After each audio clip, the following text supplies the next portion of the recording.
संघर्ष से सफलता तक गांव के एक छोटे से झोपड़ीनुमा घर में रवि नाम का एक बालक रहता था। उसकी मां खेतों में मजदूरी करती थी और पिता ईंट भट्ठे पर काम करके परिवार का पेट पालते थे।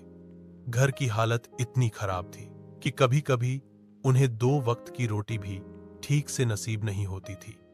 फिर भी रवि के पिता हमेशा कहते, बेटा, पढ़ाई ही तेरी जिंदगी बदल सकती है।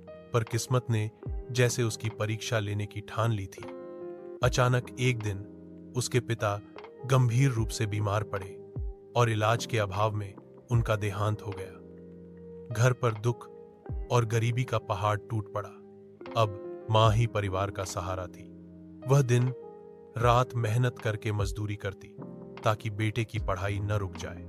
रवि को भी समझ आ गया कि अब उसे अपनी मां और खुद के भविष्य के लिए और मेहनत करनी होगी। वह दिन में पढ़ाई करता और रात को दूसरों के घरों में ट्यूशन पढ़ाकर कुछ पैसे जुटाता। कई बार उसे भूखे पेट ही सोना पड़ता, लेकिन उसने हार नहीं मानी। धीरे धीरे रवि ने पढ़ाई में उत्कृष्ट प्रदर्शन किया। गांव के लोग भी उसके संघर्ष को देखकर मदद के लिए आगे आए।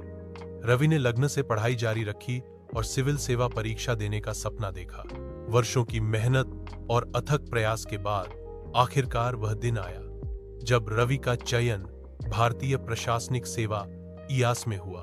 जब परिणाम घोषित हुआ तो गांव के लोग उसकी मां के घर पर बधाई देने उमड़ पड़े। मां की आंखों से आंसू बह रहे थे, लेकिन वे आंसू दुख के नहीं बल्कि गर्व और खुशी के थे। आज रवि न केवल अपने परिवार का सहारा बना, बल्कि पूरे गांव के लिए प्रेरणा भी। उसने साबित कर दिया कि चाहे हालात कितने भी कठिन क्यों न हो, मेहनत, लगन और हौसले से हर सपना पूरा किया जा सकता है।